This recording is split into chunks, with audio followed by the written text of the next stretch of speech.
Hi, my name is Michael Goodfriend, and I'm the executive producer of the Play On podcasts.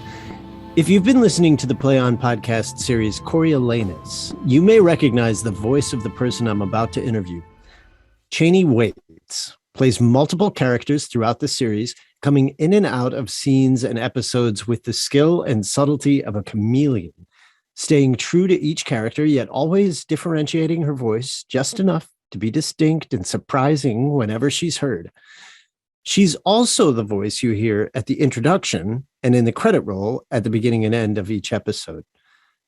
We at Next Chapter Podcasts aren't the first to discover her range and talent. It turns out she's done a lot of voice work on Audible books, podcasts, and voiceovers for many organizations, including her award-winning turn as the narrator of the audiobook Say Her Name by Zetta Elliott. She's also the co-founder of Capacity Arts, a theater collective that created highly interactive historical dramas and developed tailored leadership workshops to lift up untold stories, build empathy across dividing lines, and deepen participants' analysis of historical and present-day conditions. She's been program director of the International Theater Project in Rwanda since 2013, where she has co-directed 5 original plays devised by youth and led professional developments at the Agahozo Shalom Youth Village and Wengwavu Community Learning Center and Library in Rwanda. Needless to say, there is a lot to talk about with Channie, and I am thrilled to have her with me today. Channie, welcome to Next Chapter Podcast and the Play On Podcast bonus content series for Coriolanus. Thank you, Michael. What a treat and a new endeavor. All right, so let's get right to it, okay? Tell us how you got into voice acting, because it's such a huge component of your career. What led to your doing this type of work? When I began my New York acting career, I was in a production of Trojan Women at Classical Theater of Harlem. I knew this child. This child belonged to all of us. All our men dead, and yet they feared this baby killed. And one of my dear friends now, and who I will say also a mentor, magnificent actor, perhaps you've encountered her, Lizanne Mitchell. She was playing one of the lead roles in the piece. And befriending and getting to know her, I said, Lizanne, how do you keep afloat when you're in between gigs? What do you do? Are you working in a restaurant? Because at that time, I had, as many folks, had multiple part-time jobs. I was doing the work study at Broadway Dance Center, like all the things to then be able to allow me to show up from my first New York City production. And she said, I do audiobooks. I said, what? Really? Tell me more. And audiobook and voiceover work. I had listened to one or two. Actually, the very first audiobook I listened to was narrated by Audra Mcdonald, who I had the privilege to meet when I was as a freshman in college, and she was on Broadway, and I will never forget meeting her and Brian Stokes Mitchell. It was ragtime.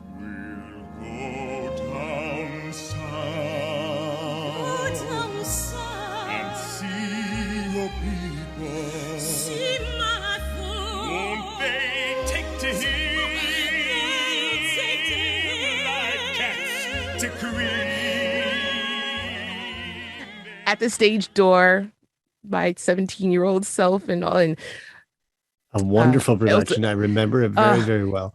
And also, Classical Theater of Harlem is a terrific organization. Can you tell us just a little bit about that organization? A theater situated in Harlem that emerged. Its playing space was a part of Harlem School of the Arts playing space, and Ty Jones was actually in this production of Trojan Women as well, and they were then articulating a commitment to uplifting classics, and I say classics with air quotes, that I'll say that centered Black bodies and voices, my understanding, as well as diverse bodies and voices beyond a typical Eurocentric perspective, particularly as it relates to classical texts.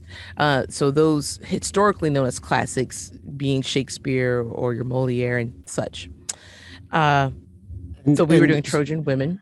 You got cast in that, and was it one of your first professional gigs, or had you been working? One of my first professional gigs in New York.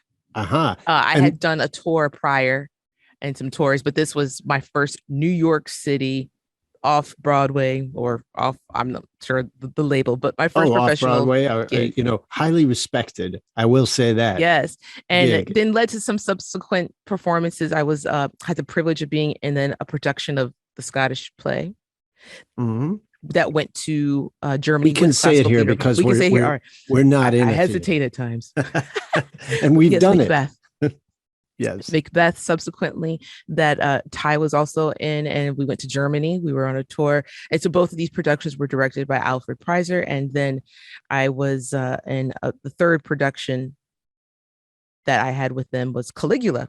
And Andre de Shields was playing Caligula in that production. So particularly my Lizanne, who is a masterful being and actor, she's the one that talked to me to tell me about her audiobook work and shared the company she was working with at the time. And that is what struck my interest in pursuing it and recognizing that I could you to this company, to the company she did not. She was someone who was a part of the introduction. I will say she was one of many. Facilitated. She was one of many in that telling me the who. I mean, because that's also what was happening at the time. Like, you got to get, who do I talk to? How do I even know it exists? Will you listen to my demos? Will you will you, like, what should my demo entail? How do you go about approaching your character work? So I'm gonna interrupt you because I really want to get into this. This is good for the young folks that might be listening who are anxious to do the type of work that you have been doing and that you do. The persistence, the strategizing, the hustle, right? How do you get to those people? What do you have to do? Tell us about the persistence it takes. Find someone who's willing to talk to you. And you're right. And the word is persistent, because before I booked my first audiobook, so awareness occurred. It was probably 4 years or 5 years before the first booking. And in that time, it was me determining, do I love this? And I said, yes. So why do I love it? One, I was becoming very disillusioned with the expectations the commercial industry had for me as a Black identifying female actor. And I had one particular really heartbreaking class and audition experience that what was heartbreaking was the direction that I was given that helped solidify for me. They don't see me as anything else other than either your hoe, Can you ghetto mama, or this, based on the direction I was given for this particular audition? And it was an audition for a play, a television show, a commercial. Actually, it was a commercial auditioning class, and we had some agents and so forth and casting directors come in to give us feedback. And at that time, I thought that was an area that I needed to be a part of and wanted to, and I did. But I was repeatedly also experiencing the limitations of how I was being cast and perceived that wasn't based on my skill or talent. And at that time, I wasn't fortified enough to be able to, I didn't want to be hurt anymore. I needed to take a break. In other words, so in this class or in this audition, was it an audition technique class? Then it culminated in an audition for the agents and casting directors. I see. And they pegged you and they said, this is what you're going to be. This is what we see you as. I was, yes. The copy was for Welch's grape juice. It's grape juice. And the only direction that they could give me was, make it more ghetto. And these are also coming from people who I would say white looking, and I say looking because I don't know how they're personally identified, folks with a particular power position. And that's the only direction that you can give. That's the only creative direction you can give me. And my response was, it's grape juice. It's grape juice and you want me to be ghetto. Yes, that's all you can tell me. That's all that you can say around. And so that was a tipping point for me, in addition to having other was the additional point of, slights. the point of departure for you, in other words, from a commercial sort of success, what we call, and I put air quotes on success, driven television career, something Even like that. Theater. Yes. In theater as well. Yes. I'll say it put a pause for me to, I said, I've got to regroup and for myself to understand, how can I strengthen and feel that I am enough, even though I'm getting all these other cues and messages that I'm not, in order to be able to show up in my fullness and be able to counter this. Also shifting my perspective of, in terms of the power dynamic that, say, even artistic director has versus actor. So it was a lot of personal work, as well as recognizing too that pursuing a professional acting career only was too limiting for all that I'm bringing to the party as who I am as a being, as the educator, as an organizer, as an anthropologist, as a historian. So you were all of these things in your mind and your experience, your education. You were bringing all of this to the table, and you were being shoehorned and directed into a very limited lane. That was too limiting for me. Right. And also, even then, I thought, well, maybe I need to, because I'm having all these wonderful experiences with immense talent and devoted individuals for whom I know I am on par with, but I'm not getting work.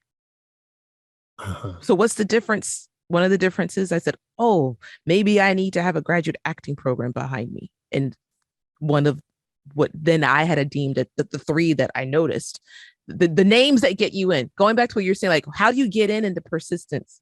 Well, a part of that journey was going through that and having my numerous ways of rejection and recognizing this might be, and I have beautiful friends who have immense, like, Broadway careers. It was about expanding my perception of what success looks like and what it is for me, and not measuring myself against others, but really stepping into what's my greatness. And so while negotiating all of that, and saying that also I want to be able to use theater for social uplift, for ultimately understanding that also combating racism has always been an essential component and in my being from the moment I could walk and speak to now. Let me live a life that's asking for all of me to be at the table versus only portions of me. And then that's emerged within all of the negotiations, feelings, the valleys and peaks as well. Someone had sent to me an invitation to, they said, you should consider applying. It was actually also an actor who I had worked with in the Classical Theater of Harlem world at that time, an invitation to audition for a company called Only Make Believe. This was an entity founded by Dina Hammerstein, who created this organization in honor of her then late husband, Jamie Hammerstein, the son of Oscar Hammerstein II. This is I'm going to just draw a little thread here, right? Because the son of Oscar Hammerstein was the reason that Stephen Sondheim became who he was. May he rest in peace, right?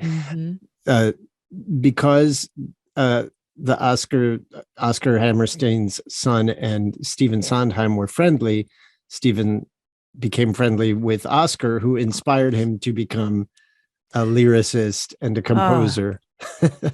Anyway, all of little yes, tribute, I mean, not even 7 there. degrees of separation, but right. Yes. So you're with this, you found your way into this. Yes. And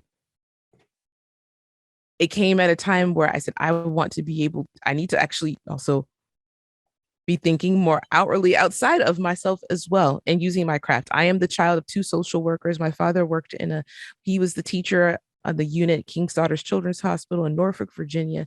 I'm very familiar with these settings, and I am someone who is a child of 2 people who devoted to social uplift and education. So being in those such facilities felt right at home felt like a glove, actually.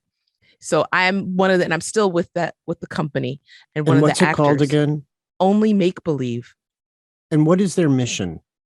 Only Make Believe is to use the power of theater to support the healing processes of children. But this idea of using theater for educational, for therapeutic purposes, for social change was not brand new to me.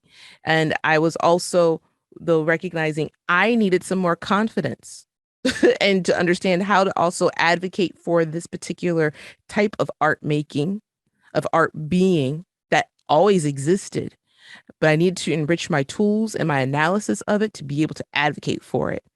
And at that time is when I discovered this the applied theater program that I eventually then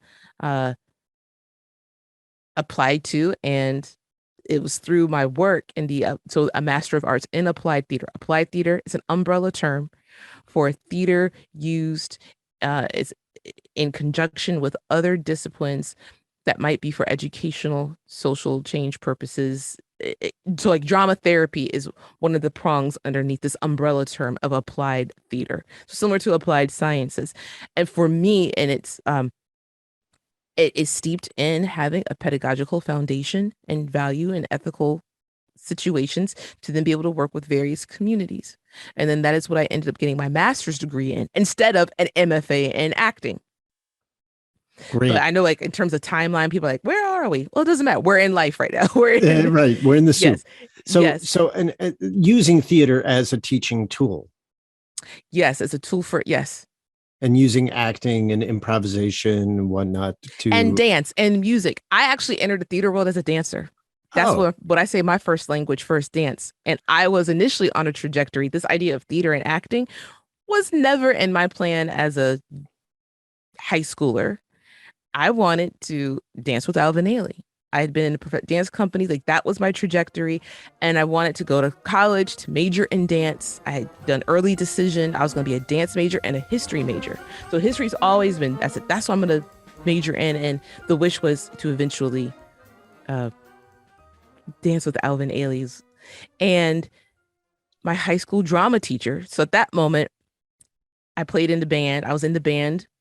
So I've played a couple of instruments, and we were working on a production of Nonsense, and I happened to be the choreographer. So in high school, I was in theater. My into the theater was as the choreographer. Never a passion for acting yet. That hadn't been awakened. And we were in the production of Nonsense, and I was in the show as well. And then subsequent, like that was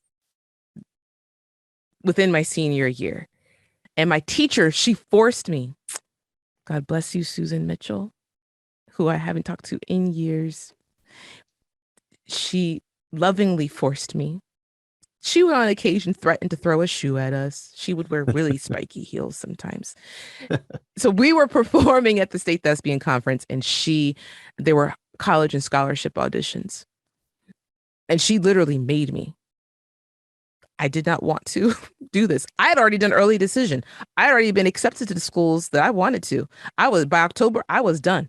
I knew I'd done the auditions for the dance programs, but this was already like January. I did the auditions to appease her, and basically so she would just leave me alone.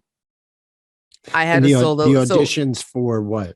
College and scholarships that were at this conference. So there were a number of different schools that were there. And then that's how I learned about Penn State. My dear friend at the time, who is now actually in New York City. We are no longer in deep contact. She was then known as Beth McKinney. She's now Elizabeth Nunez, and she's now maybe you'll hear this, Beth, Elizabeth.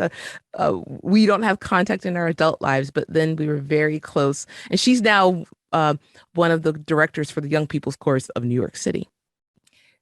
She and I did these auditions together. And why did I bring her up? Because Mrs. Mitchell was making both of us do the things. And I got called back by 2 schools. I happened to have a solo that I was performing, learning, embodying with the dance company, and that I was also competing with. So I said, I can do my solo, and then I'll sing the song that I sing in the show. fine. I didn't have to just leave me alone. I'll do it. And I got called back from 2 schools. And so did Beth at the time. And one of the schools then was Penn State. And so I went to the actual audition, as they do, recruitment, to get you there. And I just went through the paces. I said, let me just see what this is about. It's something different. And I ended up getting accepted for musical theater. But understand the way in which my dance life was very significant then. I had not given any attention to cultivating a singing voice, but I'm a musician. Played the saxophone since 6th grade, played different instruments in high school, tuba, bass, clarinet. I'm a musician. You're getting my life story, Michael. Didn't know great. This would be what you're here for. I didn't know this would be the poor. But as you're saying and talking about for other people who may be listening, I took a chance and said yes. It was a very hard decision and also challenging conversation to have with family at the time to reroute myself, because this became a whole new direction. And I'm grateful for it. I'm grateful for, and I can say this, being on the other side of the hardships that came with it, of the disillusionment, of the experience of how racial bias shows up in education and even in our perception of theater and what's possible, to then the realities of those navigations in real life. So all the things that then, it was through that shift that planted the seed to allow for this discovery of acting that then emerged for me in my undergrad experience at Penn State. That then said, oh. So it's almost like you were in a way, you were on a path to be a dancer, to be a musician. You were sort of thrust into this other path of going into to be a dancer acting. And a historian. I'm sorry, that's right. Yeah. Yes, a scholar, right? I mean, you were. And I wanted, actually, my wish was I didn't know what it was called. I didn't know this, even the term dramaturg. That was not at all in my brain. I never had that. I didn't have that awareness, but I wanted to be the equivalent of the dramaturg for films. Yes, I wanted to do that. Now, this is so interesting, okay, because all of this coalesces in your career now, as I see it now, right? So you found your way into doing voiceover work. You rejected a certain path where they were trying to peg you as a type, very stereotypical. And go ahead. Voiceover work and audiobooks. I said, I can be all the characters. And people aren't looking at me.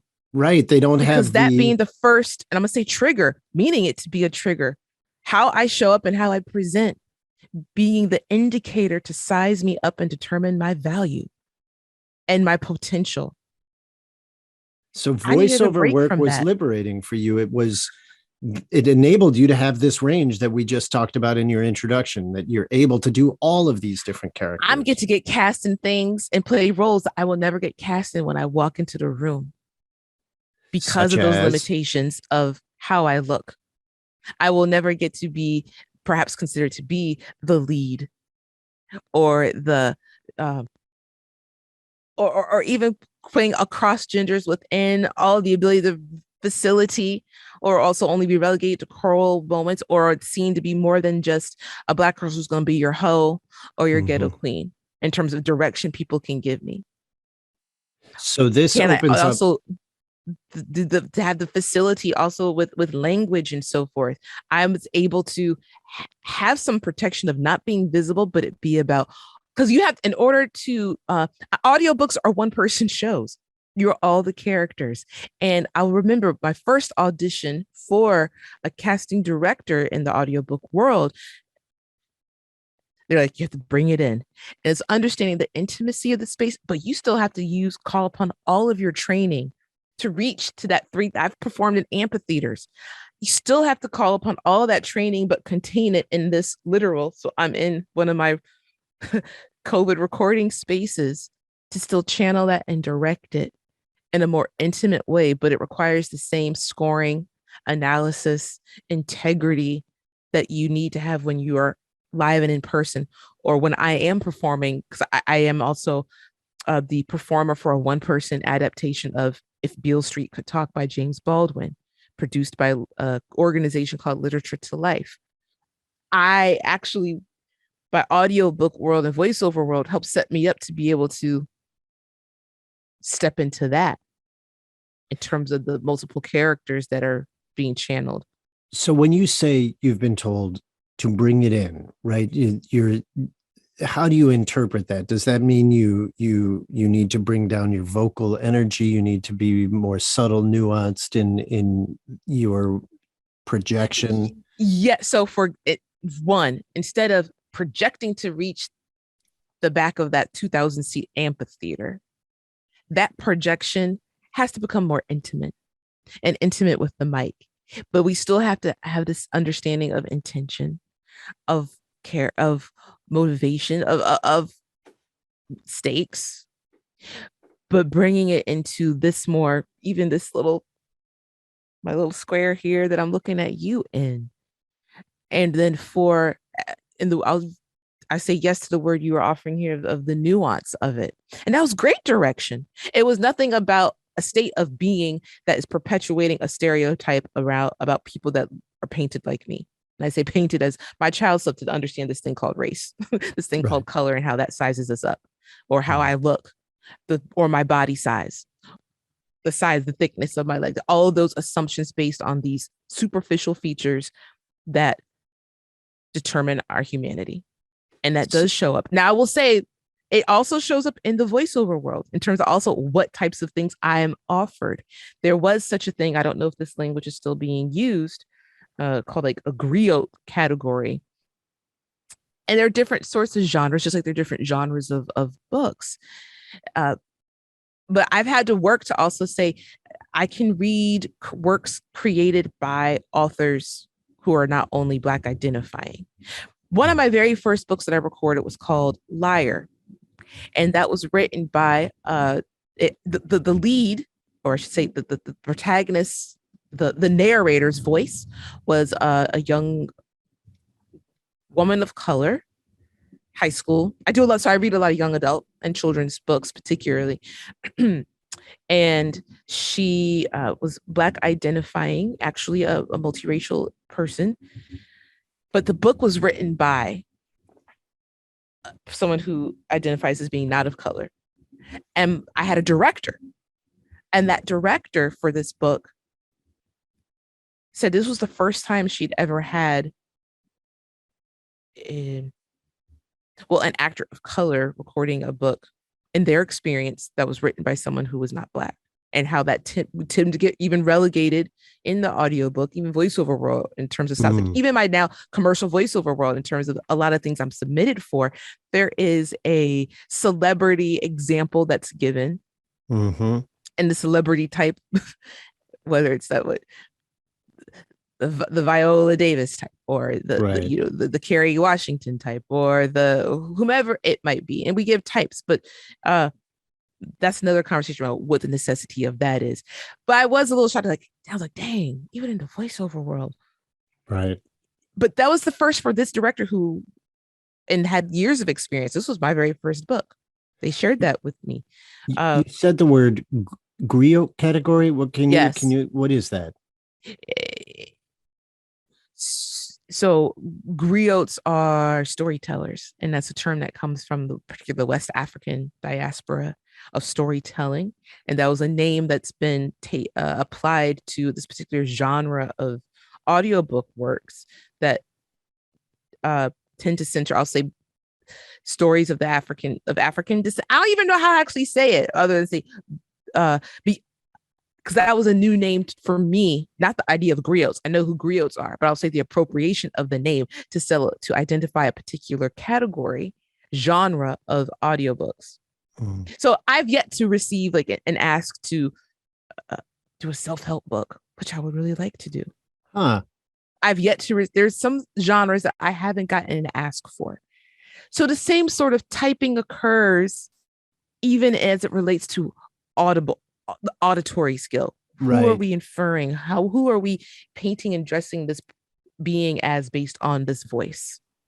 Right. It still happens here in different levels than what happens in film or TV or the theater world based on sole presentation. So I learned about that, but it didn't dissuade me though from also seeing the opportunity that I have to play also characters of different ages. Mm-hmm. I love me and I wouldn't get that opportunity as readily in the theater world. And theater is my anchor. So I have a lot more freedom, as you said, and also joy in this. Right. And the persistence, I'll just go back to it took having people listen. And I had a dear friend who at the time was an engineer with one of the companies who's like, you could do this well, Channie. And they helped guide me. They also helped me record my first demo. Unbeknownst to me, they slid my demo to their director. I didn't even know that. I was just trying to get it together. And the demo is just you talking and playing different characters and doing a range of different things? No, I selected a particular book. I'd done my homework. I learned. So what do you need? Well, if you're going to read audiobooks, you need to select text from a book. How long does it need to be? 2 to 3 minutes. What are you looking for? A segment that one speaks to you, that can show a range of characters, and that will hook the audience, because it's about the hook. It's your audition. Right. So those are some of the things you want to consider in what that audition segment is. So I spent a lot of time just recording myself too. There was within this, however, 4-year time span, I was working on a production of Much Ado About Nothing, and I was playing the friar in that, and some other roles. And I said, let me just record this monologue I have. Let me read this poem that I've come across. I love this book. Let me read The Giving Tree. Let me read a passage from Secret Life of Bees. Let me read whatever. Let me record myself. So I was doing my own training to then identify the material that I wanted to record to offer the industry. So, okay. How did you end up working in Rwanda? I was in my second year of my graduate program, the Master of Arts in Applied Theater, which is still a program that's in existence and providing a space for artists, organizers, educators, facilitators, activists like myself and my deep friends who I've made there, who are committed to using theater for betterment in whatever way that shows up, to also interrupt systems of oppression wherever that shows up. And my class at the time, it was called Theater for Development. And it was in partnership with the then Kigali Institute of Education in Rwanda. To light up like a sun, so that people may change and hear what I'm saying. I want my voice to tickle and tease and excite like cartoons, so that people may stay happy. The class took us to Rwanda to share skills and strategies for theater that has to do with social uplift and education. So I traveled with my cohort, and my spirit was turned upside down. I had personal unfinished business there, as this was my second return in this life form to Africa. I'm a person who's a descendant of people who were enslaved here in America. My journey to Rwanda, and this project, let me help situate it as well. This project, with the partnership between these two institutions, educational institutions, was situated in furthering the reconciliation work in the country after the 94 genocide. So that was the larger context of understanding. It is not like anything I've ever seen in 30 years as a reporter. It is, I think, the standard against which all future tragedies will be measured. There is madness and horror beyond telling, beyond belief. During the 94 genocide, majority of the educators were killed. So the country at this time was rebuilding its education pool and using that with the Kigali Institute of Education. That's no longer the name of I think they're all now University of Rwanda. I'm actually not quite sure about that community currently, because COVID, I haven't traveled in 2 years. But so my first journey though was in 2011. And I had to speak a whole lot to why I am not Rwandan and being someone who, or why I'm not African. A lot of education around the transatlantic slave trade, around also understanding that being situated here right now, if, let's say, there were to be another genocide, it's my nationality that gives me credibility, that gives me value, that would allow me to escape when there's other people who look like me, who I'm probably from, but I don't know for sure, but I can feel that. And all that it means for, I say, people of African descent on this soil, when they may make the return, may go back across that gem of the ocean. There are words that I can't even explain. I won't even now try to get into here, but there was some unfinished business that was upturned for me in my negotiation of my existence. Period. I needed to find that, then showed its way in my ultimate thesis. So let's get, which ended up being a part in my thesis. I worked in collaboration with my dear team, for whom I was a co-founder. It was our thesis work that led us to develop Capacity Arts. No longer in existence, but that was the seed. And I still uplift it and talk about it because I haven't let go of wanting its mission to still continue. It's no longer formally in existence because, like, oh yeah, how do you do S Corp? All the things, like those logistics, but the heart and the meat, we had a life and still have one. It's something that I hope to be able to return to, having it, letting it have its return, because we're committed to using process dramas, creating historical based dramas based on marginalized communities as the educational tool. And what process means, audience is not outside watching. They are immersed in and put into role. And I should say actually embodying the characters. So that is the work. And we were doing that with then Poverty Initiative, who is the seed for Poverty Initiative, situated within the Cairo Center. And at that time, Poverty Initiative served as an umbrella organization, linking organizations nationwide who are fighting, and also internationally, fighting poverty and working towards relaunching the Poor People's Campaign from 1968. My team, we were working, our thesis was a part of one of the educational training programs that was bringing organizers and seminary students together. And one of the goals was how do we bridge the gap between strategy and lived experience and the tensions that can emerge across with our organizing? How can we start to structure the understanding that this system that's currently in place, that is about hypermilitarism and capitalism and seated in racism and economic devastation and environmental devastation, how it impacts all of us, and how most people are one paycheck away from being impoverished. COVID has been that example of how our healthcare system, how inequitable it is. Those were the things that Martin Luther King and all the others who came before him and beyond him, and not only in his name, were fighting for with the Poor People's Campaign. So in 2012, the work was already being done and had been done prior to that, because this had been developing ever since, how to pick up the mantle for that which was begun. Our particular focus at that time, though, the immersion training was looking at the abolitionists, the abolitionist era here, and learning from that, because they also are aware of the importance of seeding history. Got to know where we came from in order to know where we're going. And also, how can we analyze the strategies that worked there to abolish enslavement to now activate our fight present day 21st century? And there were three key figures that they were examining. And Harriet Tubman, Frederick Douglass, and John Brown. And this immersion involved going to West Virginia, Maryland, and New York. We were going to physical locations where these abolitionists worked.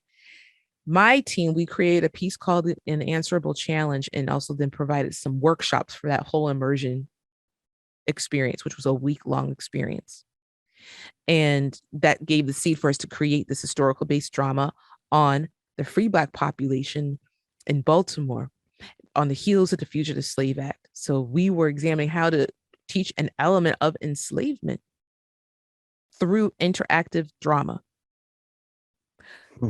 So that was where my contact with Poverty Initiative emerged. And due to my dear friend and colleague who I miss and haven't had contact with. So if you ever hear this, Patrick, I miss you, for whom I also then ended up, when our eventual return happened to Rwanda, he's who I traveled with, and he was with me on that first journey as a classmate.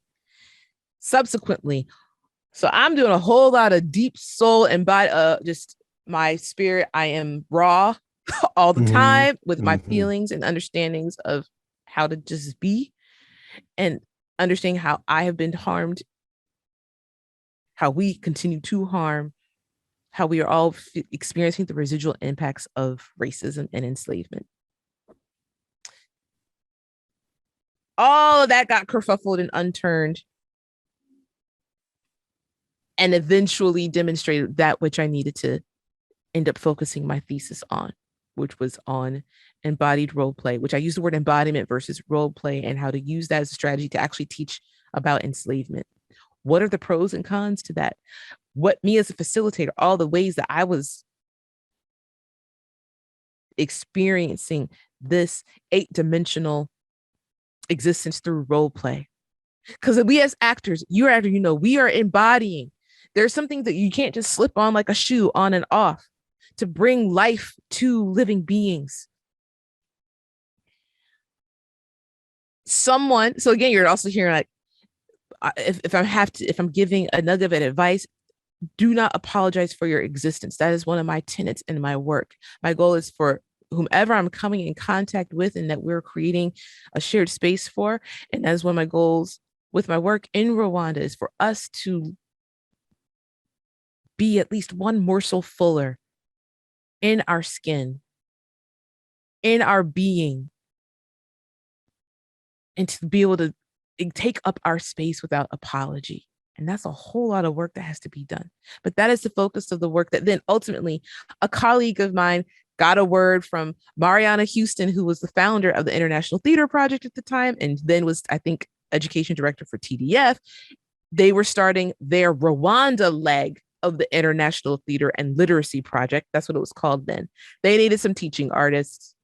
Someone who knew Mariana, who knew me, said, you actually should talk to Channie Waites. And then Patrick and some of us auditioned, because there was an audition interview process. And then that's how it got me back to Rwanda with the International Theater Project as then their co-director and subsequent co-director to this day. Though the last 2 years, the project's been on a bit of, I'll say, a pause because of COVID, and also because of my negotiations in life as it relates to life right now. ITP, though, was providing the theatrical service, I'll say. And the goal there was to help contribute to the space of cultivating the future leaders of Rwanda as we're continuing to recover from the impacts of the 1994 genocide. We're like, this is almost 20 years later. Yes, it is. And that's, look at what we're dealing with in our country 500 years later. Right. Yes. So our work was coming in to be a support, not to be the therapy, but to be a therapeutic intervention at this facility that does serve as a home for the most vulnerable young people in Rwanda. And that's their current mission, serve the most vulnerable. So what does that mean? That may be people who are children who are heads of households, children who have been experiencing hardships from poverty, to then the ravages that emerged through HIV/AIDS epidemic, to then recovering from the genocide, loss of family, all of those traumas. That is one of the missions of Agahozo Shalom Youth Village, which was founded by Ann Heyman, who she is no longer with us in this earthly life, but she has definitely left an imprint on so many young people. And she was South African, and she had a great respect for one of the Jewish principles of Tikkun Olam, Mhm. the obligation to repair the world. Mhm. And that is one of the main tenets of that lives within the village with Alcohol Shalom. How in all of this do you find your way to the Play On podcast? You invited me, Michael. But how do we meet to play? That's how. But we met via. So my director for the one person performance I do of If Beale Street Could Talk, Elise Toron, she was one of the playwrights for Play on Shakespeare's big old fest that Louis incepted, and she had seen me recently. I recently embodied Prospero in a production of The Tempest. And Elise came to see that. That was her first time, though, experiencing me using the Bard's text. Well, she recommended me because they needed some actors for Play On. So that's how I got into the Play On world, because I've never worked with Organ Shakes or any of the other entities that many of the company members came from. So again, perhaps one of the returning themes in this conversation is relationships. Mm-hmm.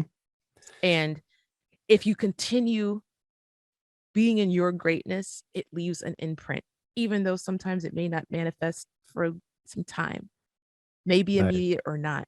Because my very first voiceover job, what got me into the idea of like commercial voiceover work, I know I'm segueing, it was that very first recording that I did. And the producer happened to sit in on my session. And then he subsequently asked me to come back. Actually, the producer of like that studio space, they weren't connected with that particular audiobook company, but he listened, he was there and got to begin to get to know me. And then that's when my first commercial voiceover job emerged. He invited me after experiencing me there. So it's about showing up and letting folks experience your greatness. It may not reap the immediate benefits. And that also helped to shift my perception of auditioning. It's a first date that actually goes both ways.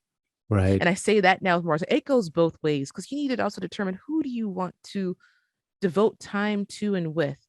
And I can say that my first date with Play On and you, Michael, we were in the Merchant of Venice. That's where we met. I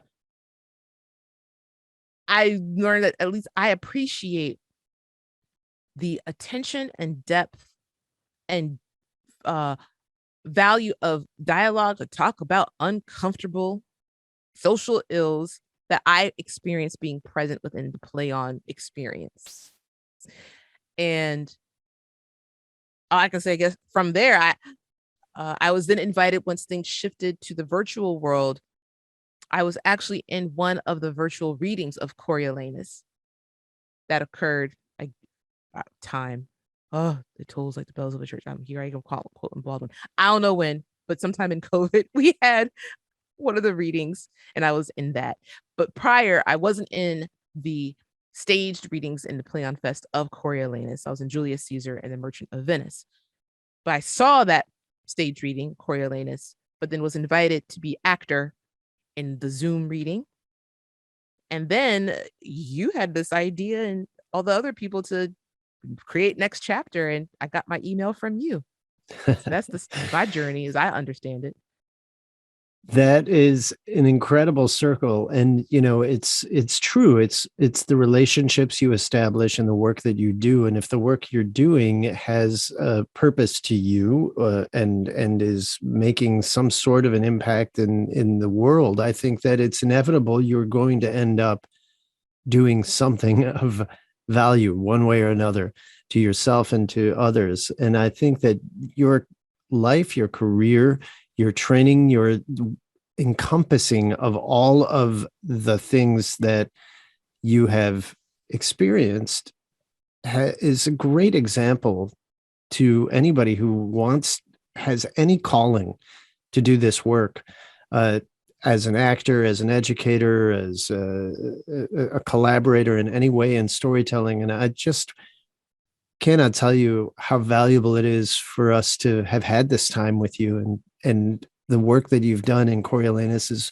wonderful. I think it's sort of like Easter egg hunt for folks to listen in and try to spot your voice, because you come in and out in every episode in so many different ways, but all of it is so grounded in a truthfulness. It's unmistakable once we identify that voice. And I just can't wait to hear what else you're going to do. Is there anything on the horizon for you in either as a teacher or as a voiceover artist, as a performer, that we can look forward to or find you in? I am going to be now the choreographer for a project sponsored by the New York City Department of Education called All In, which is about, and it's being an all-inclusive theater making experience for students in the public schools of New York City. And I actually just literally got asked within the last 72 hours to do that. And I'm glad that that helps have me anchored more in New York. And it's going to be an original piece created by the young people of all abilities, all experiences of life, identities. And I'm just really honored to be able to be joining a team. It's led by Peter Avery, who is the director of theater for the New York City Department of Education. This is lead director by Brisa Ariel Munoz. And we had our first creative team meeting yesterday, and I'm excited to be able to play with others, to also experience more human contact, like in person, as safely as we are able to do, and in the art making. So that's on the immediate horizon, and I am working on getting myself back into the fold of If Beale Street Could Talk. There's a performance in New Hampshire in February. So this is of James Baldwin's novel. So that has my heart space right now. And in terms of and then I'm about to record 2 more audiobooks in early January. I cannot thank you enough for being a part of this. Folks, look up the Poor People's Campaign, a national call for moral revival. You can also look up Channie's work at all different audiobooks that she's done. Ring Shout by P. J. Clark, Liberty One of my by favorites. Caitlin Greenridge, A Poem for Peter by Andrea Davis Pinkney, just to name a few. And If Beale Street Could Talk, a one-person show? Yes, it's a one-person adaptation of the novel by James Baldwin. Great. So check out Literature to Life. Literature to Life. .org, and you can see what the organization is about, committed to bringing literature to life via solo performers. So there's some other, so if you're interested in having actually also workshops or these performances, come like County of Kings by Lemon Anderson is part of the roster, Black Boy by Richard Wright, The Brief Wondrous Life of Oscar Wilde by Juno Diaz, the Late Homecomer, Among Memoir is our newest title. Check us out, because if you're looking for some rich theater, exposure experience that is supported by, that has educational supports, you might consider Literature to Life, bringing them to your community or school. Beautiful. Tikkun Olam. All right. Thank you so much, Channie Waites, for your contributions. Folks, you can learn more about the Play On podcast by going to ncpodcasts.com. And as a next, C as in chapter, podcasts with an S at the end, .com. And you will hear more great bonus content interviews given by myself, by Miriam Lauba, our senior producer, and Taylor Bailey, our coordinating producer. You can find all kinds of great content there, including all the other podcasts that Next Chapter Podcasts creates. It's been great talking with you, Channie. Take care.